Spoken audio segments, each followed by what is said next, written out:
Yo no acepto dejarles a mis hijos un México derrotado. Yo creo en los valores y el valor de la seguridad para mí es un valor medular. Por eso creo que hay que proteger a la familia, a nuestros hijos cuando van a la escuela, tener la seguridad de que llegarán bien a la casa al regresar de sus labores. Mano firme contra el narco, mano firme contra la tranza, mano firme contra los rateros y mano firme contra los delincuentes. Valor y pasión por México. Felipe Calderón, presidente.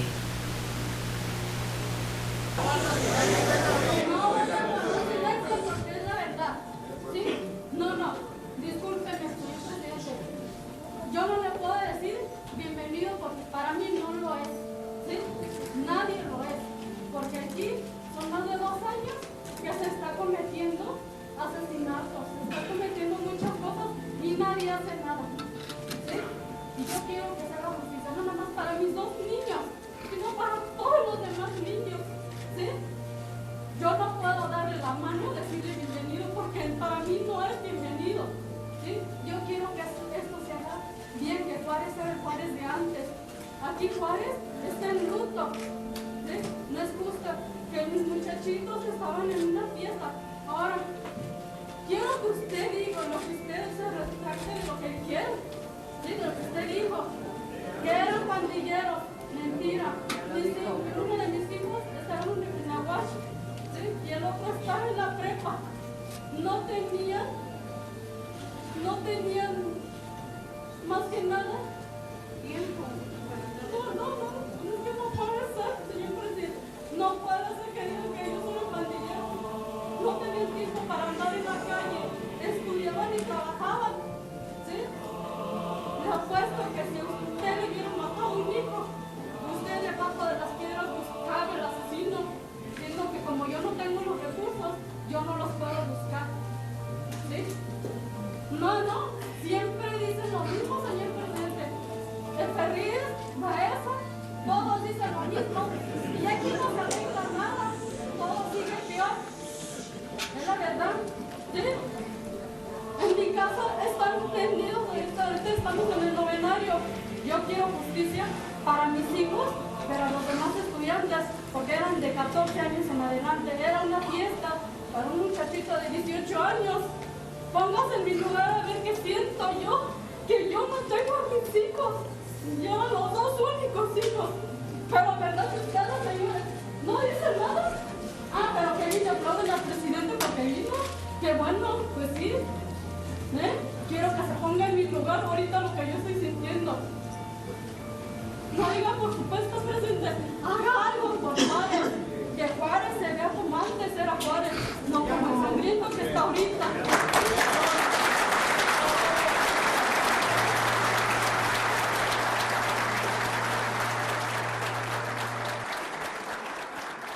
Tras asumir la presidencia de México en medio de un agitado clima social y político, debido a un supuesto fraude electoral, el 11 de diciembre del 2006, Felipe Calderón Hinojosa inició formalmente la denominada Guerra contra el Narcotráfico. Mediante la ofensiva Operativo Conjunto Michoacán, con 7,000 elementos del Ejército, la Marina y la Policía Federal. En 6 años de guerra, donde han participado alrededor de 100,000 efectivos del Ejército y la Marina, la violencia ha sido la principal característica del sexenio. Se han registrado al menos 50,000 muertes, según datos oficiales. Por otro lado, algunos medios de comunicación afirman que la violencia ha dejado al menos 83,000 muertes, es decir, aún más que la guerra de Vietnam. Una de las investigaciones más serias sobre la guerra contra el narco se encuentra en el libro La farsa detrás de la guerra contra el narco, de la periodista Nancy Flores, publicado por la editorial Océano. Con un notable rigor periodístico, la farsa aporta datos duros que dan luz sobre la también llamada estrategia fallida de Calderón. Bueno, hasta antes de que tuviéramos la farsa, había muchos investigadores que ya habían criticado la estrategia del presidente Felipe Calderón, ¿no? Y de hecho los medios incluso también han hecho alguna crítica al respecto, ¿no? Pero siempre, muchos medios siempre lo han abordado como una guerra fallida, dando por hecho que existe la guerra contra el narcotráfico. Pero algunos investigadores dicen que no, o sea que la guerra no existe. Sin embargo, no había datos duros que confirmaran esta posición crítica.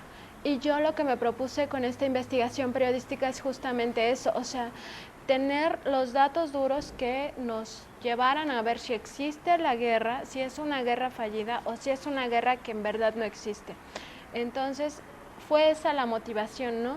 Saber qué es lo que hay detrás de esta política pública. Nosotros sabemos que el derecho a la información es eso, ¿no? Exigir cuentas a nuestros gobernantes, y eso un poco es la idea, exigir cuentas al gobierno actual de su principal política pública, ¿no? Que es la guerra contra el narco. Sí, la idea con esto de comparar los discursos es revelar que hay una farsa. En los discursos el presidente y en general todos los representantes del gobierno federal nos hablan de que están combatiendo al narcotráfico, de que esta guerra la vamos a ganar, de que hay una estrategia que sí está dando resultados, y lo que yo iba encontrando era todo lo contrario. Por ejemplo, ellos dicen que los están metiendo a la cárcel, ¿no? Estamos metiendo a los delincuentes a la cárcel para que no dañen a tu familia y la droga no llegue a tus hijos. Este ha sido como el discurso de todo el sexenio, y justamente al pedirle a la PGR que nos dijera cuántos de esos que has detenido al final has consignado, es decir, que sí se presentaron ante la autoridad porque tuviste elementos suficientes para que se les inicie un juicio, tenían relación con los cárteles, y nos responden que solamente son 1,306. Y en el discurso el gobierno venía informando a la Cámara de Diputados y a la Cámara de Senadores que eran 121,000 los detenidos en el contexto de la guerra. Es decir que 121,000, de 121,000, solamente 1,306 realmente tenían vínculos con el narcotráfico, ¿no? 120,000, quién sabe a qué se dedicaban o por qué los detuvieron en el contexto de la guerra. Entonces, era un poco como ir comparando eso, ¿no? Y luego el Consejo de la Judicatura, los datos que me proporciona, también por la vía de la ley de transparencia, son, digamos, similares. 53 sentencias firmes por lavado de dinero en el mismo periodo estudiado, 735 por delincuencia organizada, alrededor de 250 por secuestro, cuando en México se calcula que hay 45 secuestros al día. Y estos secuestros, te hablo de secuestros ya bien, ¿no? Se sustrae a la persona, se pide una cuota para soltarla, y en eso hay negociaciones, en fin.